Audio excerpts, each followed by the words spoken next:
Queridos, a graça e a paz do nosso Senhor Jesus. Estamos mais um vídeo aqui do canal. Abra sua Bíblia em 1 Reis capítulo 9. Nos 9 primeiros versículos, nós vamos ver que acabamos de sair do momento mais glorioso da história do reino. A construção do templo terminou, as festas acabaram, as multidões agora voltaram para suas casas. Salomão alcançou absolutamente tudo o que o homem poderia desejar. Ele alcançou a fama, ele alcançou a riqueza, Salomão alcançou a estabilidade e a aprovação de uma nação inteira. Mas é exatamente no topo da montanha que Deus ele resolve aparecer para ele pela segunda vez. E preste atenção no código que vai abrir esse capítulo. O maior perigo da sua vida não é a crise, mas é o conforto. Do versículo 1 até o versículo 3, o texto sagrado diz que quando Salomão ele terminou de edificar a casa do Senhor, e também edificar o seu próprio palácio, Deus lhe apareceu pela segunda vez, assim como ele tinha feito lá em Gibeão, lembra no capítulo 3? E o Senhor disse: ouvi a tua oração, santifiquei essa casa para pôr ali o meu nome, para sempre, e os meus olhos e o meu coração estarão ali todos os dias. Olhe o contexto. A primeira aparição em Gibeão aconteceu quando Salomão ele ainda era um jovem inexperiente. Ele se sentia incapaz de governar. Agora, 24 anos se passaram. Salomão, ele é um monarca maduro. Ele é um monarca respeitado em todo o Oriente Médio. Deus, ele não apareceu para dar parabéns pela arquitetura. Ah, parabéns, Salomão, por aquilo que você conquistou, por aquilo que você fez, por aquilo que você edificou. Não. Deus aparece para confirmar Salomão que ele estava ouvindo a oração e também para estabelecer um termo de responsabilidade para com Salomão. Deus, ele esperou as festas terminarem. Deus, ele esperou o entusiasmo do povo se esfriar para falar a sós com Salomão. As manifestações públicas da fé, elas são valiosas, mas é no silêncio da rotina comum que o Senhor firma o seu compromisso com a alma humana. Então, muita gente acha que Deus ele está impressionado com grandes projetos, com grandes discursos bonitos, ou talvez dias de grandes entusiasmos espirituais. Só que o versículo 3, ele nos ensina que a resposta de Deus, ela não vem para validar o nosso orgulho, ela vem para santificar o nosso ambiente. Deus coloca os seus olhos e o seu coração aonde existe a sinceridade e a disposição para o ser humano obedecer. Do versículo 4 ao versículo 7, o tom da conversa ela vai mudar. Deus ele está estabelecendo uma condicional muito clara. Ele diz: se tu andares diante de mim, como andou Davi teu pai, com integridade de coração e com retidão, então confirmarei o trono do teu reino. Porém, se vós e vossos filhos de qualquer maneira vos desviardes e fordes e servirdes a outros deuses, então eliminarei Israel da terra que lhes dei. Preste atenção.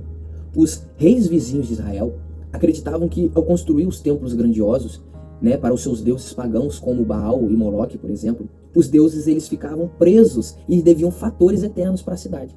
Salomão ele poderia facilmente ter caído nessa mentalidade pagã, achando que o templo era uma garantia automática de proteção divina, independente de como eles vivessem. Só que Deus está quebrando essa ilusão. Ele cita Davi, não porque Davi era perfeito, não porque Davi nunca havia errado, mas porque quando Davi errava, ele se arrependia de verdade, ele mantinha sua lealdade exclusiva ao Senhor. João Calvino, ele diz: a aliança com Deus não é um salvo-conduto para a desobediência. A glória passada não cobre a rebeldia do presente. O Senhor exige uma integridade interior que se renova a cada decisão, e não uma confiança cega em privilégios herdados. Então eu aprendo a termos cuidado com a falsa segurança espiritual. Não importa quantos anos você tem de caminhada cristã, não importa se você veio de uma família cristã, não importa se você viveu já momentos extraordinários no passado, a fidelidade a Deus é uma decisão do seu presente. O seu passado de conquista não justifica um presente de desleixo moral e espiritual. O versículo 8 e o versículo 9 nos diz: e desta casa, que é tão alta, todo aquele que passar por ela se espantará e assobiará e dirá: por que fez o Senhor assim a essa terra e a esta casa? E dirão: porquanto deixaram ao Senhor, o seu Deus. Olhe o impacto nessa frase. Salomão tinha acabado de gastar toneladas de ouro, Salomão tinha gastado toneladas de prata, toneladas de madeira para construir o templo. E Deus está dizendo: se vocês me abandonarem, essa construção majestosa se tornará um monte de entulho. Essa construção, esse templo lindo, se tornará um objeto de deboche para quem passar na rua. Historicamente, essa profecia ela vai se cumprir em 586 a.C., quando o exército de Nabucodonosor havia destruído Jerusalém e queimado o templo até as cinzas. Thomas Watson, ele escreve: quando o ser humano abandona o temor a Deus, o próprio Deus abandona as estruturas que esse homem construiu. Nada se torna mais desolado e inútil do que aquilo que um dia foi abençoado, mas perdeu a sua essência. Eu aprendo que o seu sucesso nunca vai substituir a sua fidelidade pessoal. Você pode construir uma carreira impecável, você pode acumular recursos, você pode ter uma reputação admirável, você pode, organizar a sua vida com maestria, mas se você deixar a sua vida espiritual esfriar, se você começar a abrir concessões, na sua ética, no seu caráter, quando ninguém está vendo, tudo o que você construiu corre o risco de virar apenas uma lembrança amarga do que poderia ter sido. Deus, ele não quer uma performance externa da sua parte. Deus, ele quer uma lealdade do seu coração. Não espere a vida desmoronar para você perceber que a presença de Deus era a única coisa que mantinha o seu mundo de pé. Então, examine a sua caminhada nesse exato momento. Aproxime-se de Deus. Aproxime-se de Deus com integridade. Renove a sua fidelidade a Deus hoje. Bom, no bloco 2, nós vamos ver do versículo 10 até o versículo 14. E nós vamos começar a entrar numa realidade da economia e da diplomacia do reino de Israel. Aqui surge um grande detalhe que muitos leitores passam despercebidos. Salomão, ele é o homem mais rico do planeta Terra. Só que o homem mais rico do planeta Terra acaba se endividando, ficou devendo. Para pagar essa dívida, ele teve que entregar parte do próprio território prometido a Israel. Presta atenção no código desse trecho. Quando você gasta mais do que você deve para manter uma aparência de grandeza, você acaba vendendo pedaços da sua própria herança. Vamos entender melhor o contexto por trás dessa negociação.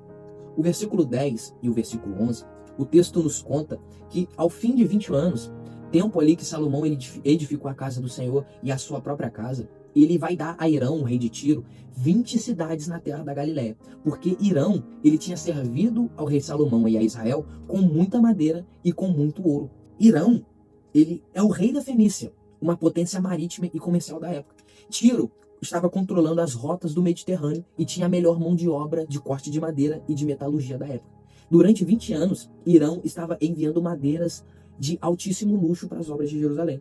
Só que vai chegar um momento que os cofres de Israel não vão dar conta de pagar tudo isso em ouro e em mercadorias.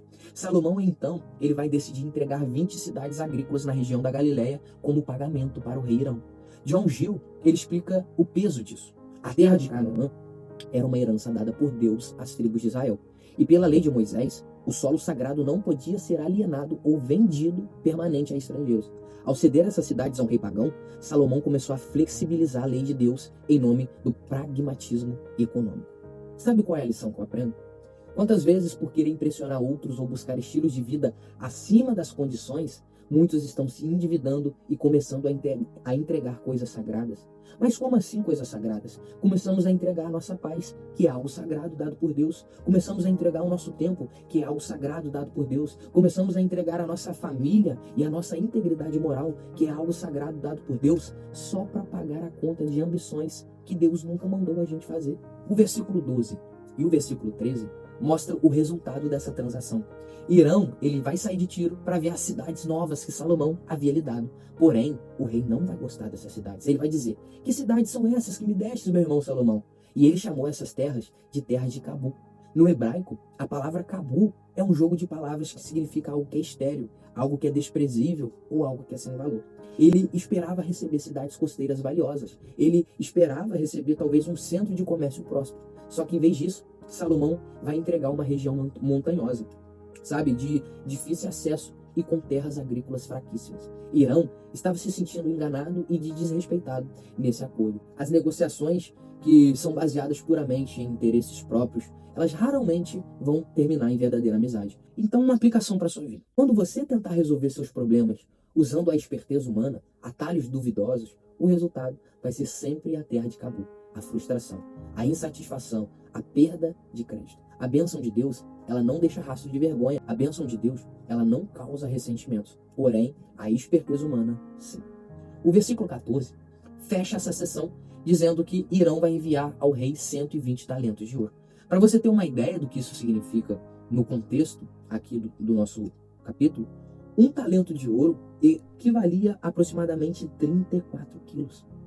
Então, 120 talentos são mais de 4 toneladas de ouro puro. Era uma quantia exorbitante que Irão estava injetando para fechar o balanço financeiro, mesmo que ele estava insatisfeito com as terras. Então, essa dinamicidade no texto mostra que o reino de Israel e de Salomão estava funcionando como uma máquina financeira gigantesca. Porém, entretanto e todavia, esse reino próspero estava começando a dar sinais de desgastes por causa dos excessos. Então, veja o alerta que esse trecho está trazendo para a nossa vida financeira e pessoal. Não negocie os seus princípios para cobrir decisões impensadas. Muitas pessoas estão vivendo hoje atoladas em compromissos que assumiram apenas por vaidade. Elas querem mostrar uma imagem de sucesso que elas não podem manter. E agora elas estão vendendo a sua saúde, estão vendendo a sua ética no trabalho, estão vendendo a sua tranquilidade para sustentar um estilo de vida. Aprenda a viver com simplicidade e verdade. É muito melhor ter uma vida modesta e em paz com Deus do que ostentar uma grandeza sustentada por dívidas morais e acordos dos quais você se envergonha. Não compre aquilo que você não pode pagar para manter um estilo de vida alto. Seja sábio nas suas escolhas e não venda a sua paz por nada nesse mundo. Chegamos ao bloco 3 e vamos ver dos versículos 15 até o versículo 25 o texto bíblico nos trazendo uma engenharia e uma infraestrutura do exército de Salomão. Nós vamos passar por cidades como Milo, como Azor, como Megido e como Gezer. À primeira vista, parece apenas uma lista antiquada de nomes e lugares, mas quando a gente estuda a arqueologia e o contexto da época, descobrimos que esse trecho revela o verdadeiro custo social e humano de um império. Presta atenção no código que abre esse bloco. Grandeza externa, sem equilíbrio interno, ela gera um peso insustentável sobre as pessoas. O versículo 15 nos diz: "E esta é a causa do tributo que impôs o rei Salomão para edificar a casa do Senhor e a sua casa, e Milo e o muro de Jerusalém, como também Azor, Megido e Gezer." E o texto continua citando as cidades de provisão e as cidades para os carros de guerra e cavalaria. Olha que fascinante quando analisamos.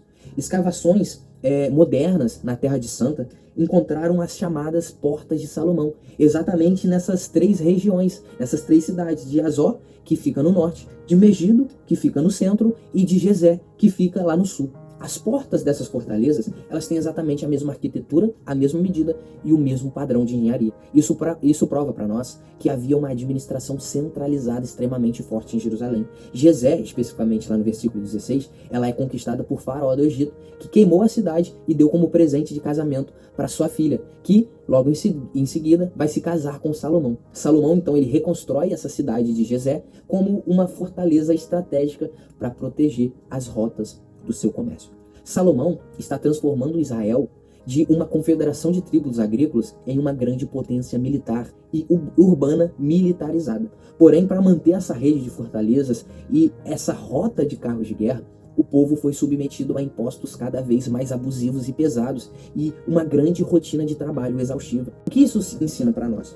Muitas vezes, na busca desenfreada por expansão e por crescimento, a gente acaba impondo um ritmo de vida desumano a nós mesmos ou até mesmo os que estão trabalhando conosco. A produtividade sem limite, ela destrói a saúde e o bem-estar. Os versículos 20 ao versículo 23, a Bíblia vai fazer uma distinção clara das classes.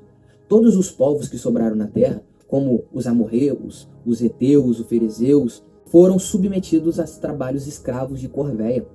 Já os filhos de Israel, eles não foram feitos escravos de tarefas braçais pesadas, mas eles estavam servindo como soldados, como oficiais, como comandantes e também como capitão dos carros de guerra.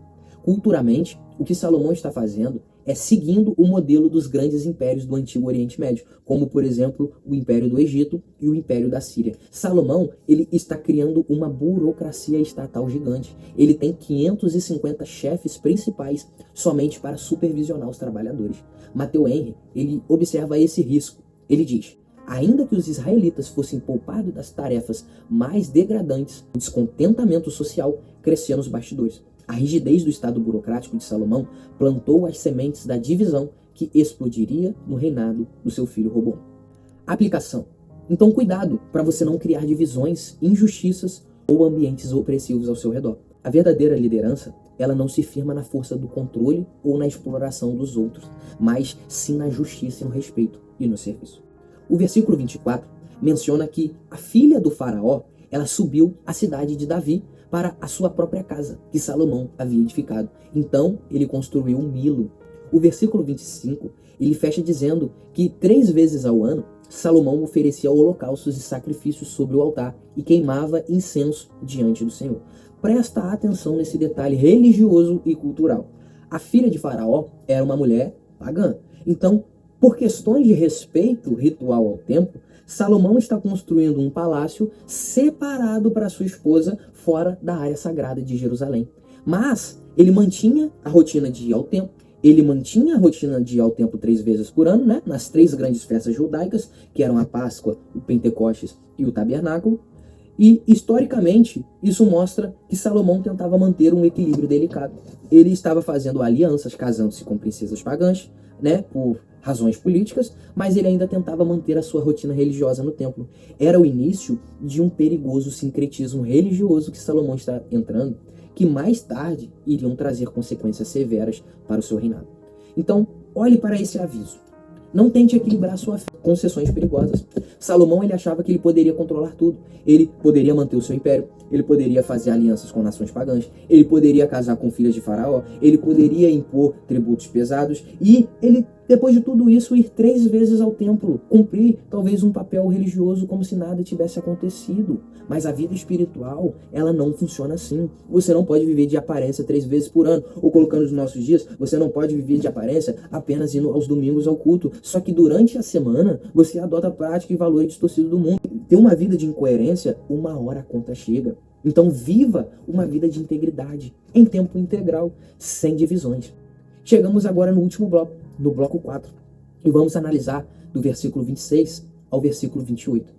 A Bíblia vai nos levar para o extremo sul do reino, lá nas margens do Mar Vermelho, onde Salomão está construindo uma frota de navios e estabelecendo uma rota comercial marítima que irá trazer toneladas de ouro de uma terra misteriosa chamada Ofir. Você já ouviu falar sobre a terra de Ofir? Bom, o versículo 26, o texto relata: também o rei Salomão fez uma frota de naus em Ezion-Geber, que está perto de Elote, a praia do Mar Vermelho, na terra de Edom. Geograficamente, historicamente, isso está sendo uma grande jogada de Salomão, preste atenção. Israel nunca tinha sido uma nação de navegadores. Os israelitas eram um povo de montanha, um povo de agricultura. Então, as cidades da costa mediterrânea, elas não estavam na mão de Israel, elas estavam na mão dos filisteus e na mão dos fenícios. Então, Salomão, ele olha para o sul, lá na ponta do Golfo, que hoje, inclusive, é a região de Eilat, lá em Israel, ele constrói um porto militar e comercial lá em Ezion-Geber. Isso está dando a Israel acesso direto às rotas de comércio do Mar Vermelho. E ele vai ter acesso também ao Oceano Índico, ele vai ter acesso à Arábia, ele vai ter acesso à África Ocidental. O próprio historiador Flávio Josefo, ele relata que essa visão estratégica vai abrir as portas de Israel para o comércio internacional de especiarias, de pedras preciosas. Deus está dando a criatividade e a inteligência para Salomão enxergar oportunidades onde ninguém está vendo. A sabedoria que Deus coloca na sua mente, ela serve para você abrir novos caminhos, para você empreender sim com excelência, para você gerar valor para a sua comunidade. E o versículo 27 diz que Irão, ele enviou naquela frota os seus servos, marinheiros conhecedores do mar, para estarem com os servos de Salomão. Olha esse detalhe na gestão e na humildade. Salomão, ele tinha visão. Salomão, ele tinha um porto. Salomão, ele tinha madeira. Salomão, ele tinha autoridade. Mas o que o reino de Salomão não tinha? Ele não tinha marinheiros experientes em alto mar. Salomão não tinha uma tripulação. Então, o que ele vai fazer? Ele está contratando os peritos de tiro para treinar e guiar a sua tripulação. Matthew Henry, ele diz: a verdadeira sabedoria reconhece as suas próprias limitações. Salomão não deixou que o orgulho nacional impedisse Israel de aprender com quem sabia navegar. O trabalho em equipe e o aprendizado com especialistas são marcas de uma gestão inteligente. Então nunca seja orgulhoso demais para reconhecer o que você não sabe. Se o próprio Salomão reconheceu que eles não tinham capacidade de navegação, cerque-se de pessoas capacitadas e esteja disposto a aprender com quem tem mais experiência do que você. Isso é um sinal de maturidade espiritual e profissional. O capítulo termina no versículo 28 dizendo: e foram a Ofir e tomaram de lá 420 talentos de ouro e trouxeram ao rei Salomão. Exatamente a localização exata de Ofir é um dos grandes mistérios do mundo antigo. Alguns estudiosos apontam para a região da atual Arábia Saudita, outros para Iêmen, outros para a Índia ou até mesmo para a África Oriental. Só que o fato indiscutível é que de lá vinha o ouro mais puro e valioso do mundo antigo, 420 talentos de ouro. Isso está equivalendo a aproximadamente 14 toneladas de ouro trazidas em uma única expansão marítima. Salomão atingiu o topo absoluto da prosperidade econômica da antiguidade. O ouro de Ofir podia até mesmo enriquecer os cofres de Jerusalém, mas não poderiam preencher o vazio da alma humana. A maior tragédia da vida é conquistar o ouro, mas no processo dessa conquista, perder a simplicidade da devoção a Deus. Chegamos ao fim de 1 Reis capítulo 9, e a mensagem deste capítulo para a sua vida hoje é clara e inegociável. Onde está o seu coração? Salomão tinha um templo, Salomão tinha as fortalezas, tinha o respeito das nações, tinha os navios explorando os mares, Salomão tinha toneladas de ouro de Ofir. Mas foi exatamente no meio dessa abundância que o coração dele começou a se afastar da simplicidade do temor a Deus. A prosperidade, de jeito nenhum, é um pecado. A sabedoria para empreender é um dom de Deus. Mas o dinheiro, o sucesso, a influência são ótimos servos e são péssimos mestres. Não permita que as bênçãos que Deus colocou nas suas mãos tomem o lugar do próprio Deus no seu coração. Não deixe que as bênçãos de Deus virem uma maldição para a sua vida. Busque o sucesso com integridade, trabalhe com excelência, aproveite os frutos do seu trabalho, mas mantenha a sua vida sempre ancorada no temor do Senhor. Mantenha o seu coração humilde, mantenha a sua vida alinhada, não importa a altura desses seus voos. Se esse estudo completo de 1 Reis capítulo 9 trouxe talvez clareza, conhecimento histórico, conhecimento cultural, edificação, que é o mais importante para a sua vida, curta esse vídeo, se inscreva no meu canal que estamos iniciando agora nessa jornada de 1 Reis, compartilha esse estudo com seus amigos e nos vemos no próximo capítulo, o capítulo 10. Um grande abraço e fiquem com Deus.